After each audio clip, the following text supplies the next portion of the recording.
Assalamualaikum warahmatullahi wabarakatuh. Di video kali ini aku akan membahas tentang bagaimana cara merubah status WP aktif menjadi WP non-efektif.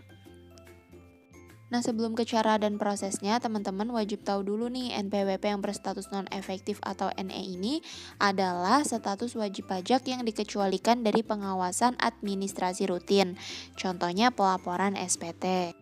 Artinya, apabila status teman-teman sudah non-efektif atau sudah non-aktif, maka teman-teman tidak perlu lagi melaporkan SPT setiap tahunnya.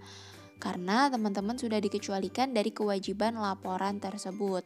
Jadi, teman-teman tidak perlu lagi deh repot-repot untuk lapor SPT setiap tahunnya.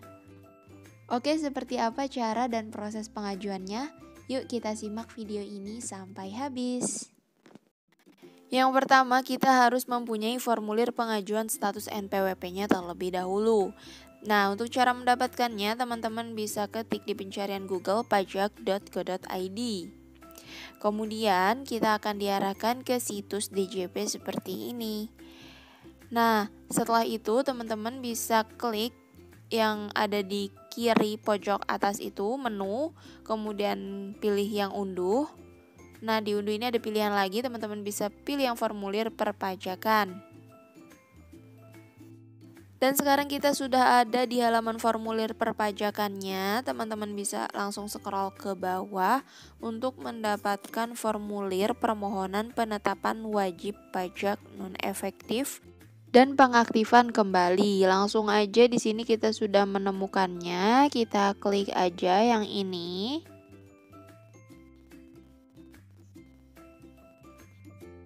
Dan sekarang kita sudah ada di formulir permohonan penetapan wajib pajak non-efektif dan pengaktifan kembalinya.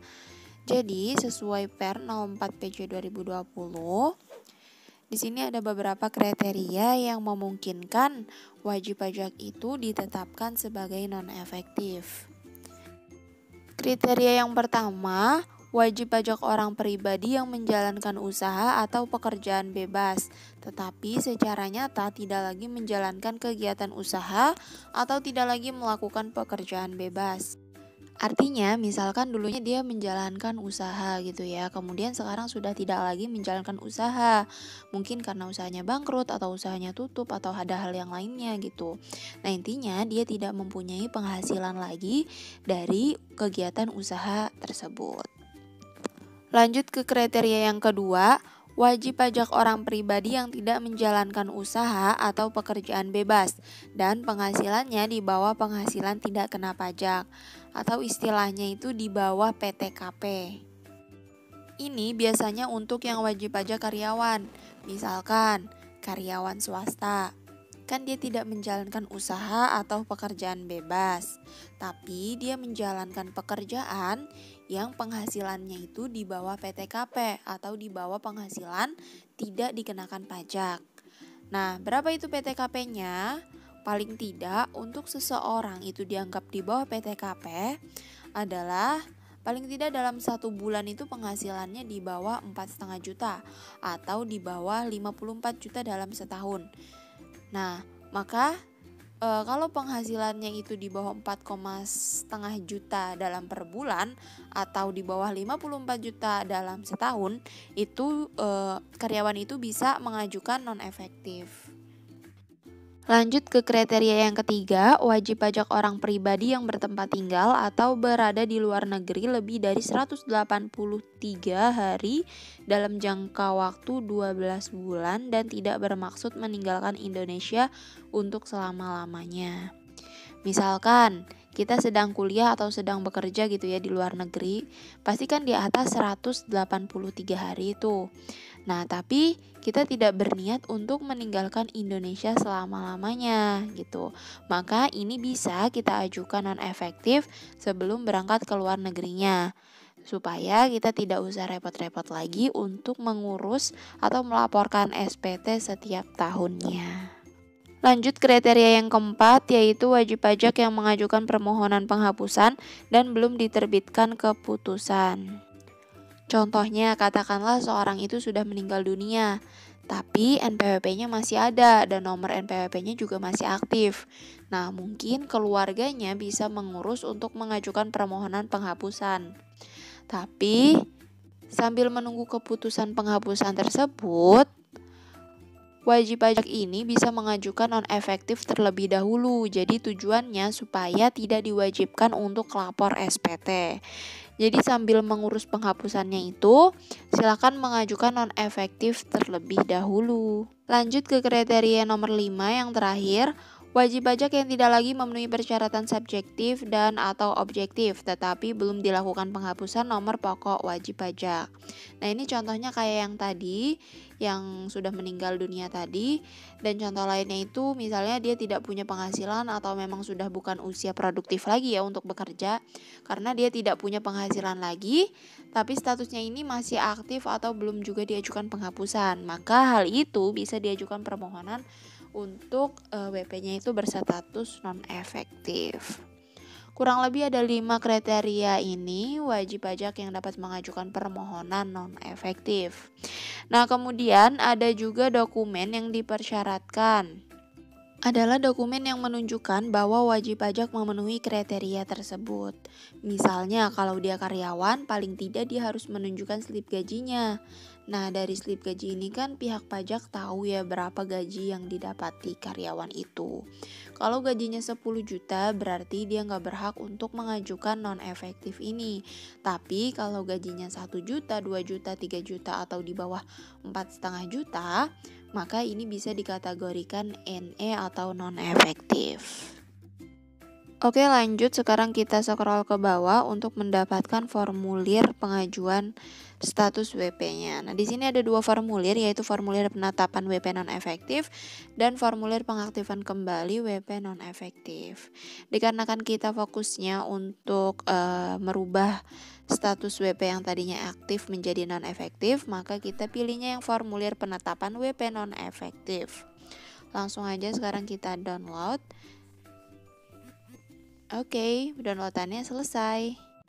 Nah, ini dia formulir penetapan wajib pajaknya yang nantinya akan kita lampirkan pada saat pengajuan permohonan non-efektif, dan di sini juga ada surat pernyataannya.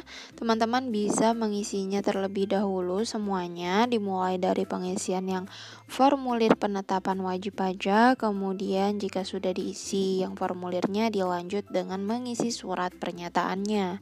Nah, di sini teman-teman bisa isi keduanya ya. Oke, sekarang kita langsung aja ke langkah-langkah pengisiannya. Dimulai dari yang halaman pertama, yaitu formulir penetapan wajib pajak non-efektif. Nah, di sini ada jenis penetapan wajib pajak non-efektif, ada yang penetapan secara jabatan, dan ada juga yang permohonan wajib pajak. Teman-teman bisa pilih yang permohonan wajib pajak. Kemudian untuk pengisian yang nomor lab penelitian ini dikosongkan saja karena ini diisi oleh petugas.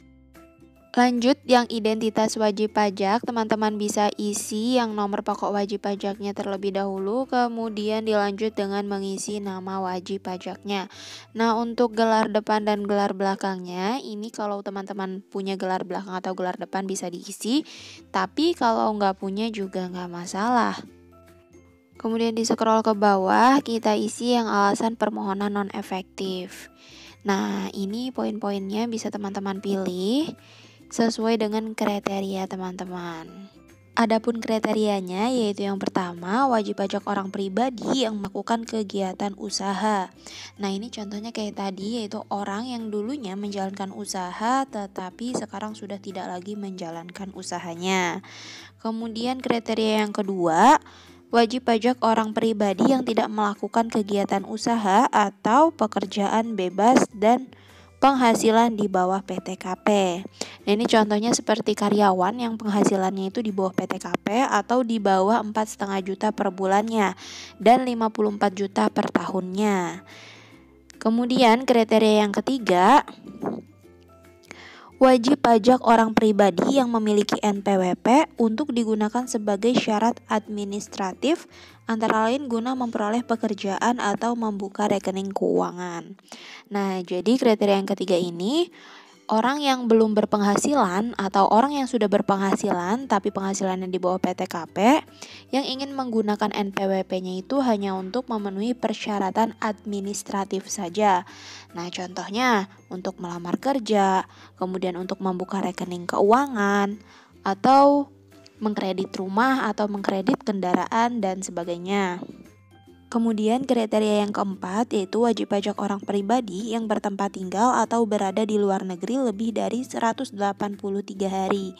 Artinya wajib pajak ini adalah orang yang pergi ke luar negeri lebih dari 183 hari, tetapi tidak bermaksud untuk meninggalkan Indonesia selama-lamanya.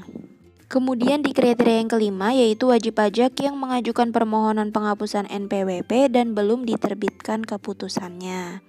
Nah, kalau ini adalah orang yang sedang menunggu proses penghapusan NPWP.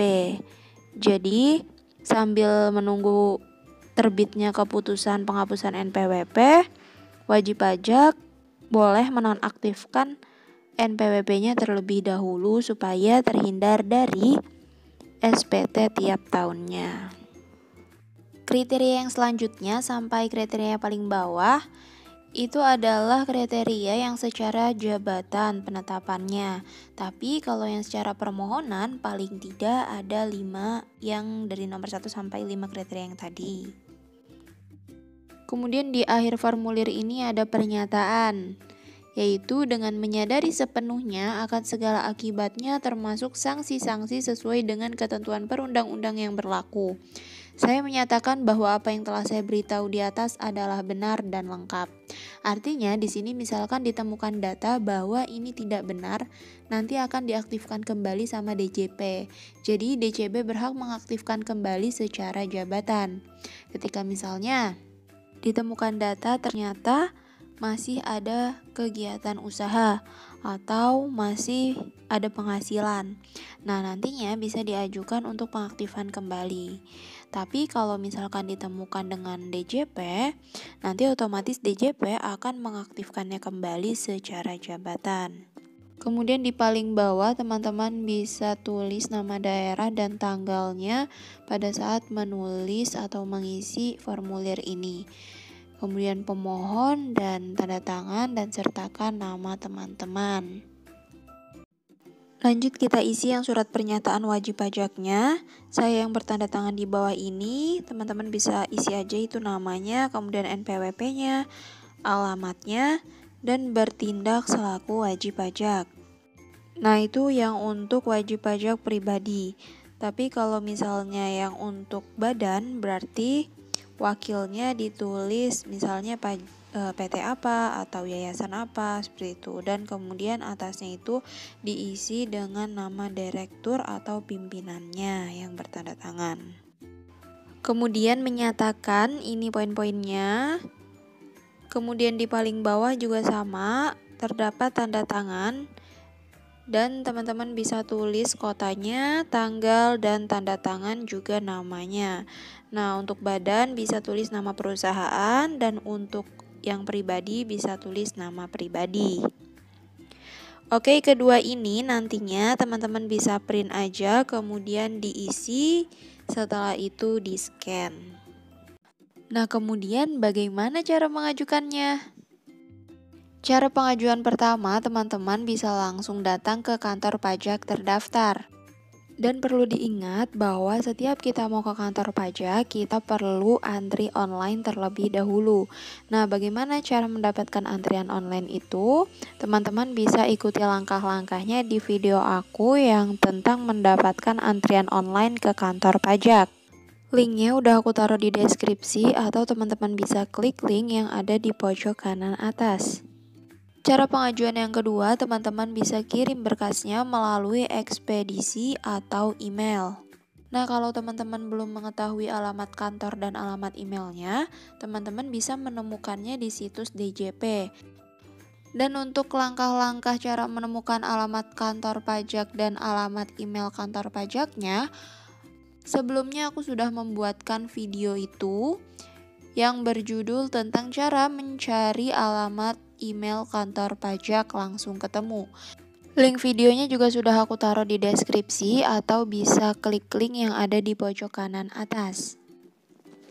Cara pengajuan yang ketiga yaitu teman-teman bisa telepon melalui Kering Pajak dengan nomor 1500200 di jam kerja ya, pastinya di hari Senin sampai dengan Jumat. Nah, kalau teman-teman memakai cara pengajuan yang ini, teman-teman tidak perlu melampirkan dokumen. Cukup nanti hanya ada validasi data saja dari pihak Kering Pajaknya. Jadi nantinya kalau teman-teman ingin mengajukan WP non-efektif, teman-teman akan ditanyakan yang pertama nomor NPWP yang mau dinonaktifkan, kemudian nama, nomor KTP, tempat alamat tinggal, alamat email yang terdaftar di DJP, dan nomor telepon yang terdaftar. Oke, segitu aja tutorial yang bisa aku share di video ini. Semoga bermanfaat. Jangan lupa klik tombol subscribe-nya supaya aku makin semangat berbagi macam-macam tutorial lainnya. Terima kasih. Wassalamualaikum warahmatullahi wabarakatuh.